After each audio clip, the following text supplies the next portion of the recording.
দেখেন এখানে হচ্ছে 24টা বিশ্ববিদ্যালয়ের মধ্যে আমরা প্রথমে যেটা দেখছি জগন্নাথ ইউনিভার্সিটি, তারা হচ্ছে এখানে প্রথমে সরে গিয়েছে। তারপর কালকে হচ্ছে আমাদেরকে একটা নিউজ দেওয়া হয়েছে যে শাহজালাল বিজ্ঞান ও প্রযুক্তি বিশ্ববিদ্যালয়, যেটা হচ্ছে সাস, সেটাও কিন্তু এখান থেকে সরে গিয়েছে।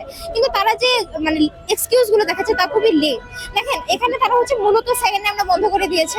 আমরা মূলত আজকে সেকেন্ড টাইমার বা এখানে অনেক ফার্স্ট টাইমারও আছে আমাদের সাথে। এখানে ফার্স্ট টাইমারও রয়েছে। এই গুচ্ছ পদ্ধতিতে পরীক্ষাটা আমাদের জন্য খুবই একটা উপকারী ছিল, কারণ হচ্ছে এখানে 24টা বিশ্ববিদ্যালয় একসাথে ছিল। আমাদের পক্ষে তো ভাই আমরা ঢাকায় থাকি বা আমরা যারা ঢাকার স্টুডেন্ট, আমরা যাচ্ছি ঢাকার মধ্যে যে জগন্নাথ ইউনিভার্সিটি সেখানে আমরা পরীক্ষা দিতে, বা হচ্ছে আমাদের আরো যে স্বপ্ন ইউনিভার্সিটি গুলো 24টা ইউনিভার্সিটির মধ্যে রয়েছে, আমরা একটা পরীক্ষার মাধ্যমে সেটা দিতে পারছি। কিন্তু এখানে যদি আমাদের ইউনিভার্সিটি গুলো ভাগ হয়ে যায়, যেমন ধরেন সাস, এটা হচ্ছে সিলেটে, এখানে আমরা যদি সাস ভাগ হয়ে যায় আমাদের সিলেটে যে পরীক্ষা দিতে হবে।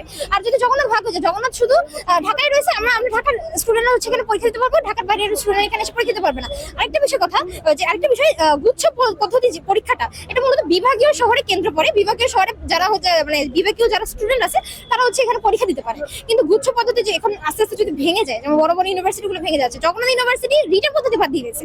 আমাদেরকে 2 মাস আগে জানানো হয়েছে যে জগন্নাথ ইউনিভার্সিটি রিটেন রাখতেছে, ইভেন তারা হচ্ছে সেকেন্ডে বন্ধ করে দিচ্ছে একটা হ্যাঁ। তারপর জিপি এর ক্ষেত্রে তাদের রিকোয়ারমেন্টটা বাড়িয়ে দিয়েছে। তো এখানে এত ঝামেলা যদি তারা আগে থেকে আমাদেরকে যদি 1টা বছর আগে থেকে বলতো, তাহলে কি আমরা একটা ভালো প্রিপারেশন নিয়ে আমাদের পরীক্ষাটা মানে পরীক্ষার প্রিপারেশন নিয়ে বসতাম না? পরীক্ষা হলে অবশ্যই বসতাম, কিন্তু তারা আমাদেরকে 2 মাস আগে জানাইছে। তো আমাদের যাদের স্বপ্ন জগন্নাথ ইউনিভার্সিটি, আমাদের স্বপ্নটা ভেঙে গেল।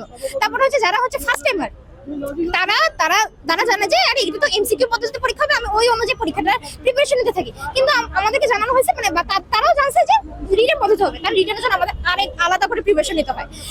তো এত ঝামেলা তো আমরা চাচ্ছিলাম না। সিলেটের মানে শাহজালাল বিজ্ঞান প্রযুক্তি বিশ্ববিদ্যালয়, এটা এখনো হচ্ছে তাদের ভর্তি পদ্ধতিটা এখন আমাদেরকে বলেনি, কিন্তু হয়তো আমরা এটা মানে মনে করতেছি যে তারাও হয়তো তাদের এই প্রতি পদ্ধতিতে চেঞ্জ আনতে পারে। কিন্তু চেঞ্জ আনলে তো আমাদের জন্য একটা ভোগান্তি। আমাদের তো 1 বছর আগে বা 6 মাস আগে জানানো হয় নাই, আমাদেরকে যদি জানাই তো তাহলে আমাদের জন্য তো সুবিধা হইতো। কিন্তু আমরা চাচ্ছি গুচ্ছ পদ্ধতিতে বিশ্ববিদ্যালয়গুলো যেন না বের হয়, সবগুলো বিশ্ববিদ্যালয় একসাথে যেন ভর্তি পরীক্ষা নেয়। কিন্তু জগন্নাথ ইউনিভার্সিটি তারা হচ্ছে কোনো কথা শুনেনি, তারা হচ্ছে তাদের মতন করে মানে ভর্তি পরীক্ষা নিয়েছে। এবং হচ্ছে আমরা শুনেছি বিশ্ববিদ্যালয়ের যে মানে শিক্ষকরা আছে তারা মূলত বিশ্ববিদ্যালয়ের প্রশাসনকে চাপ দিচ্ছে গুচ্ছ পদ্ধতি থেকে বের হয়ে যাওয়ার জন্য।